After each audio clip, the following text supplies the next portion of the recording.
우리 백족교회 세례자 교육에 참석하신 여러분을 진심으로 환영하고 축복합니다.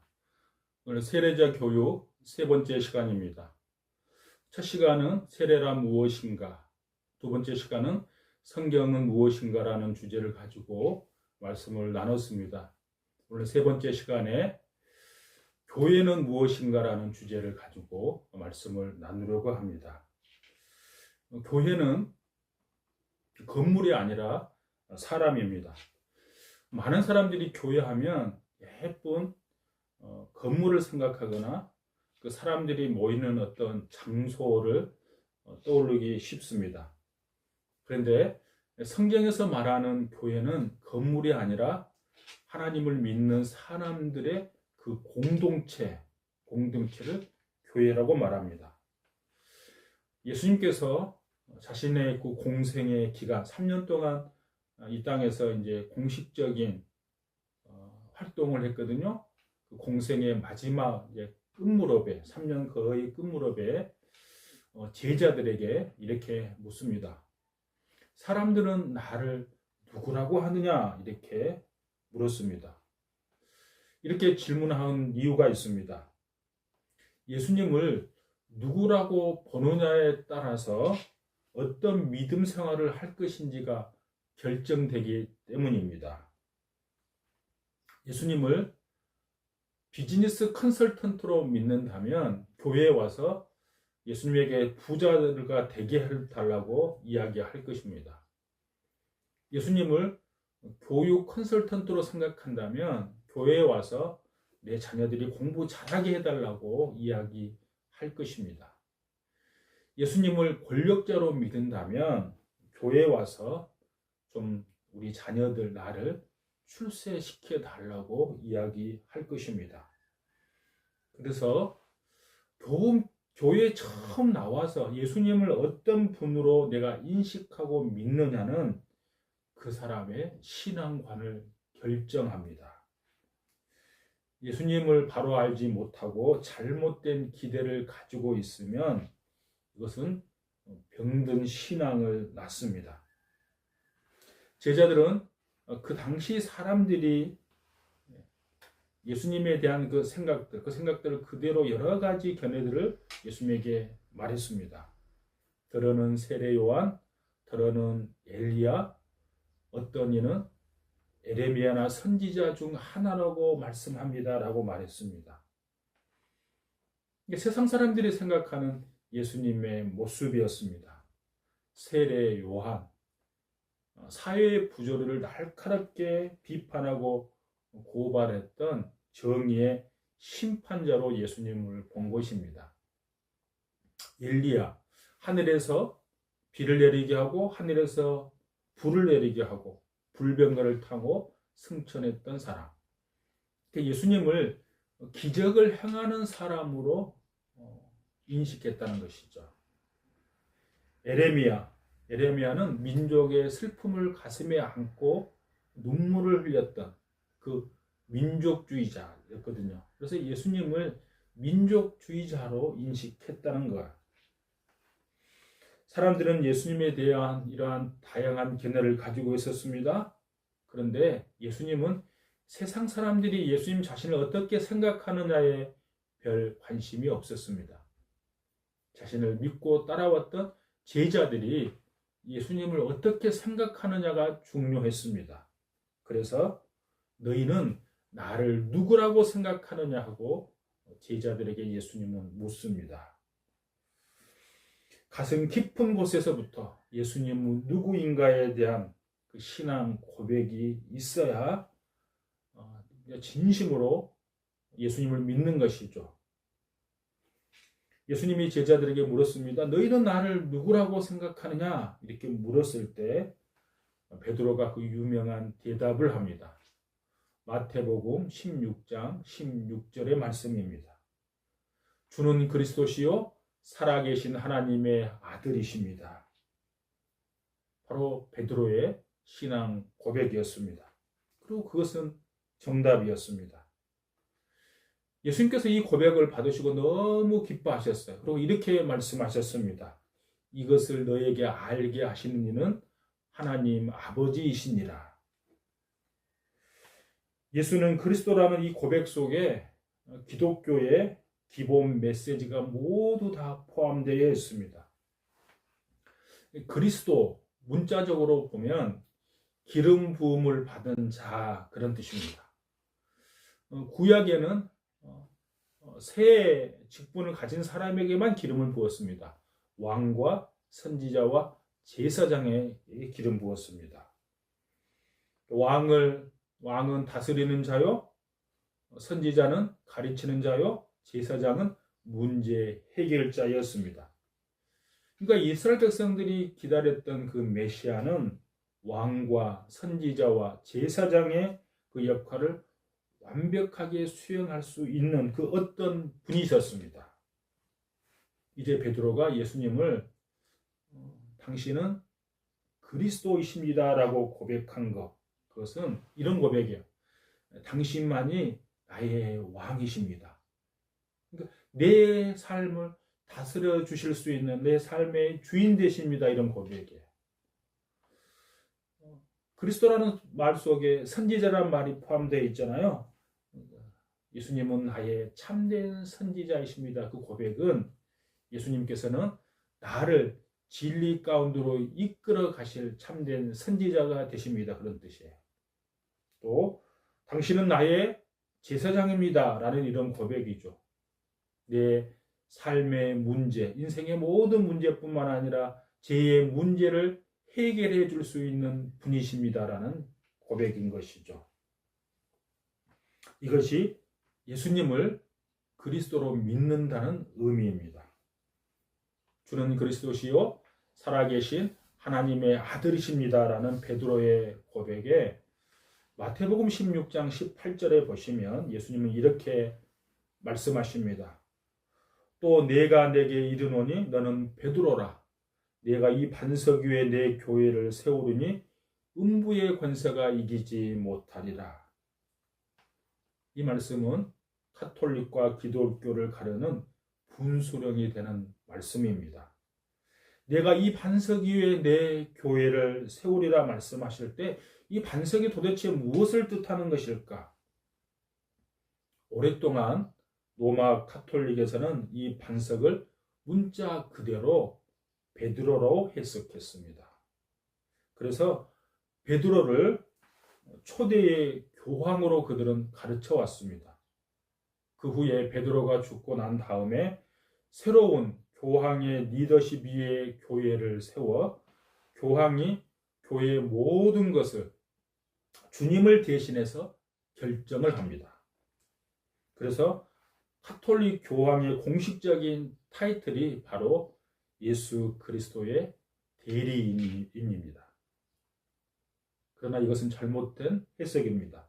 이 구절에서 반석은 인간 베드로가 아니라 베드로의 신앙 고백입니다. 구약 성경에서는 이 말씀을 하나님을 상징하는 나의 반석이신 하나님이라고 할 때 쓰인 말씀입니다. 베드로가 고백한 이 예수님을 믿고 사는 사람들이 바로 그리스도인들입니다. 이것을 분명하게 고백한 사람들, 그 공동체, 그 모임이 바로 교회인 것이죠. 이 고백이 분명하지 못할 때 교회는 흔들릴 수밖에 없습니다. 이 고백이 바로 교회의 기초, 곧 반석이 되는 것입니다. 진정한 교회는 예수는 그리스도라는 올바른 그 신앙 고백 위에 있는 교회입니다. 그래서 교회의 중심은 바로 예수 그리스도가 되십니다. 여러분, 교회는 예수님을 머리로 삼고 교회는 그의 몸이 되어서, 교회가 우리 예수 믿는 사람들이니까요. 그의 지체가 되어서 예수님을 나의 머리로, 우리는 그의 몸으로서 지체로서 살아가는 거예요.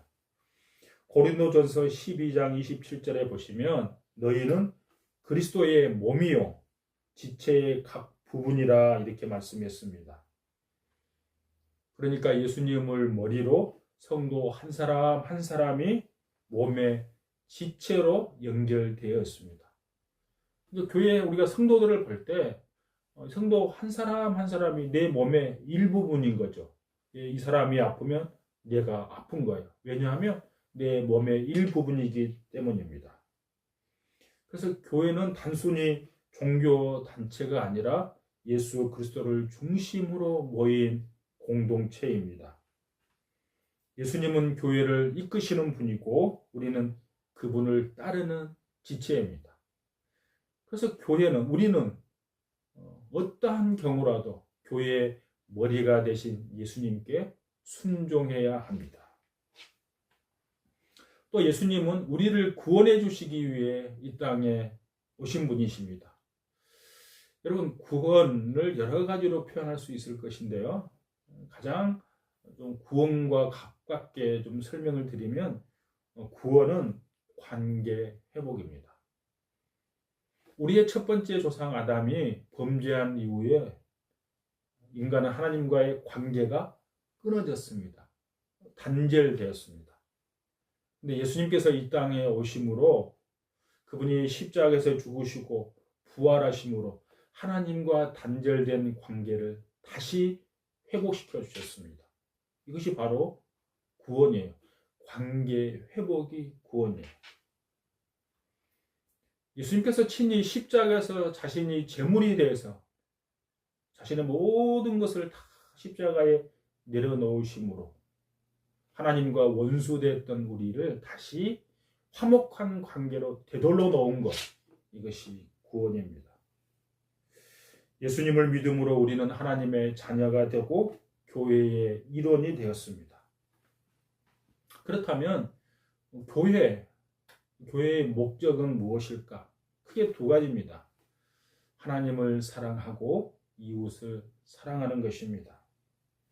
하나님을 사랑하는 가장 좋은 방법, 표현하는 방법 중에 가장 대표적인 것은 하나님 앞에 예배하는 것입니다. 그래서 교회는 예배하는 공동체입니다. 예배는 단순히 형식이 아니라 하나님께 우리의 마음과 삶을 드리는 것입니다. 예배는 주일날 일주일에 한 번 모여서 예배당에서 형식을 갖춰서 드려지는 그 예배만을 말하는 것이 아닙니다. 우리의 일상 가운데 우리의 삶, 우리의 인격을 드리는 것, 그것이 예배입니다. 로마서 12장 1절에 보시면 형제들아 내가 하나님의 모든 자비하심으로 너희를 권하노니 너희 몸을 하나님이 기뻐하시는 거룩한 산 제물로 드리라. 이는 너희가 드릴 영적 예배니라. 그러니까 일주일 동안 우리가 모여서 예배 드리는 거 이거 너무 중요합니다. 이때 영과 진리로 마음을 다해서 성삼위 하나님 앞에 예배 드려야 합니다. 그 예배에 성공한 사람들이 이제 6일 동안 세상에 나가서 그 주신 말씀을 붙잡고 거룩한 하나님의 백성으로 내 몸 그리고 내 전 인격을 하나님 앞에 드리는 거야. 마치 산 제물을 드리는 것처럼 드리는 삶. 가정에서 직장에서 예배당에 모여서 하나님 앞에 예배드리는 그 마음으로 우리가 일상의 삶을 사는 것이죠. 그것이 영적 예배입니다. 또 교회는 하나님의 말씀을 배우고 성장하는 공동체입니다. 예배를 드릴 뿐만 아니라 말씀을 잘 배우고 그 배운 말씀을 삶에서 실천하고 훈련해야 합니다. 말씀을 통해서 하나님의 뜻을 알고 더 깊은 믿음과 성숙으로 자라나게 됩니다. 단순히 주일날 모여서 예배드리고 그 말씀 받는 것으로 만족하지 마시고 그래서 하나님의 말씀을 체계적으로 공부하셔야 합니다. 우리 백족교회는 매주 수요일날 개혁주의 입장에서 교리 공부를 합니다. 교리 공부는 우리의 마치 인간의 몸으로 보면 뼈대를 세우는 것 같아요. 하나님의 말씀을 잘 배우고 익혀서 우리 믿음이 기초가 튼튼해질 수 있기를 바랍니다. 또 교회 공동체는 이웃을 사랑하고 섬기는 공동체입니다. 교회는 사랑을 나누는 것입니다. 이웃을 돕고 외로운 이들을 돌아보고 이 필요한 곳에 주님의 마음으로 손을 내미는 곳, 그것이 교회의 사명입니다. 마태복음 25장 40절에 보시면 너희가 이것을 내 형제 중에 지극히 작은 자 하나에게 한 것이 곧 내게 한 것이니라 이렇게 말씀했습니다. 또 교회는 세상 속에 복음을 전하는 공동체입니다. 우리는 교회 공동체 안에 갇혀 있는 존재가 아니라 세상을 향해서 나아가는 공동체이어야 합니다. 예수님의 복음이 아직 전해지지 않는 곳에 그 소망과 생명의 소식을 전하는 데 우리는 부르심을 받았습니다. 이것을 선교, 전도라고 말하는 것이죠. 우리 백조교회는 영구 비전이 있습니다. 영혼을 구원하여 예수 그리스도의 제자로 세우는 교회. 예. 복음을 전하는 거죠. 복음을 전해서 영혼을 구원할 뿐만 아니라 구원받은 백성이 예수 그리스도의 제자로 세우기까지 말씀으로 잘 가르치고 양육하는 그 사명을 우리 백조교회에 주님께서 주셨습니다. 우리 자신이 예수 그리스도의 제자로 잘 세워갈 수 있도록 말씀을 잘 배우고 그 말씀 앞에 순종하고 기도함으로 나아갈 수 있기를 바랍니다. 교회는 예수님을 중심으로 하나님을 사랑하고 이웃을 섬기며 세상의 복음을 전하는 공동체입니다. 또 교회는 영적인 가족입니다. 교회는 단순히 주일에만 모여서 예배드리는 것이 아니라 가족으로 인식하며 살아야 합니다. 함께 기도하고 어려울 때 돕고 기쁨과 슬픔을 나누는 따뜻한 공동체입니다. 우리 교회 주보에 보면 제일 앞에 가정 같은 교회, 교회 같은 가정 그렇게 적어져 있어요. 우리 교회가 가정과 같은 영적인 가족으로서의 삶을 사셔야 합니다. 함께 기도하고 어려울 때 돕는데 우리 모두는 다 연약한 존재들입니다. 실수도 있고 연약함도 있지만 하나님의 은혜 안에서 서로 품고 서로 감싸주고 그리고 함께 성장하는 공동체가 되어야 합니다. 교회는 하나님의 사랑을 경험하고 하나님의 사랑을 함께 나누고 함께 자라가는 곳입니다. 교회는 예수님의 성품과 사랑을 이 땅에 나타내는 빛과 소금의 역할을 잘 감당해야 합니다. 여러분, 우리 백초교회는 새로운 가족 안에서 하나님과 깊이 교제하고 의미 있는 관계를 맺으며 아름다운 신앙의 여정을 함께 걸어갈 수 있기를 축복합니다. 마지막으로 우리가 성전이라는 이야기를 많이 들었을 텐데요. 구약의 성전과 신약의 교회의 관계에 대해서 말씀을 나누려고 합니다. 하나님의 임재의 장소가 바뀌었다고 생각하면 됩니다. 구약의 성전, 하나님의 임재를 상징하는 곳이었습니다. 구약 시대 때 이스라엘 백성에게 성전은 매우 특별한 장소였습니다. 왜냐하면 그곳에 하나님의 임재가 있는 곳이었기 때문에 하나님께서 그곳에 임재한다고 약속해 주셨기 때문입니다. 광야 시대에는 성막이 있었죠. 성막을 중심으로 이스라엘 백성들은 움직였습니다. 그 성막에 하나님이 임재했습니다. 그리고 나중에 솔로몬 성전이 건축되고 이스라엘 백성들이 바벨론의 포로로 갔다가 다시 돌아온 후에는 스룹바벨 성전이 건축이 됩니다. 모든 성전은 하나님께 예배를 드리고 제사를 드리는 하나님의 임재가 충만한 곳, 그것이 바로 성전이었습니다.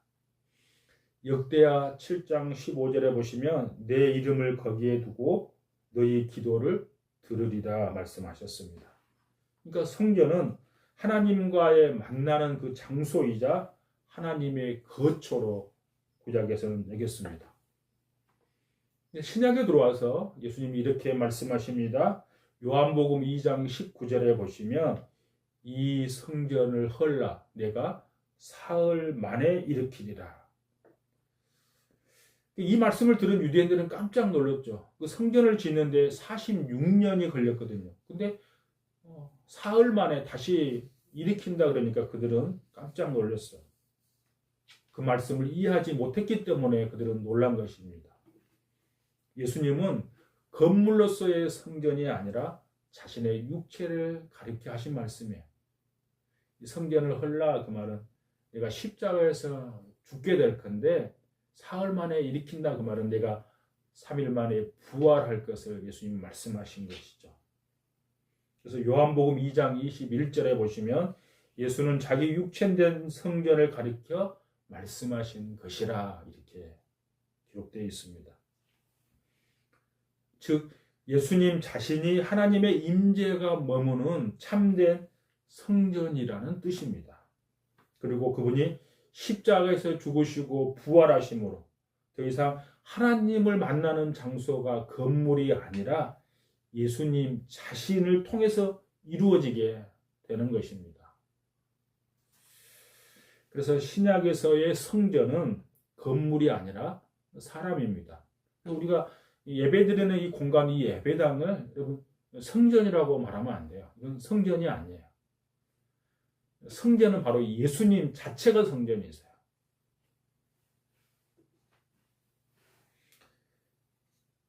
하나님께서 함께 계시고 성령이 역사하시고 예수님을 중심으로 모이는 사람이 모이는 그 공동체, 이게 바로 신약에서 교회입니다. 그래서 더 이상 특정한 건물이 아니라 예수님을 믿고 성령님을 모신 우리가 곧 성전이며 그 사람들이 함께 모이는 공동체가 신약의 교회입니다. 고린도전서 6장 19절에 보시면 너희 몸은 너희가 하나님께로부터 받은 바 너희 가운데 계신 성령의 전인 줄을 알지 못하느냐 그랬습니다. 성령이 우리 안에 계심으로 이제 우리가 살아있는 성전이 되는 거예요. 성령님은 우리 안에 계신다는 인식을 가지고 내가 성전되었다는 의식을 가지고 살아가야 됩니다. 구약에서 성전이 하나님의 임재의 장소였다면 신약에서는 예수님을 통해서 우리가 성전이 되고 교회가 그 임재의 공동체가 되는 것입니다. 예수님을 그리스도로, 즉 나의 메시아로 믿고 예수님을 중심으로 성령님의 인도하심을 따라 영적인 가족이 된 우리 모두, 우리 교우들이 서로 사랑하고 섬기고 주님 앞에 서는 그날까지 오직 하나님만을 예배하며 찬양하며 살아가는 교회의 일원으로서 살아가는 우리 백조교회 공동체 성도 여러분 다 될 수 있기를 축복합니다. 감사합니다.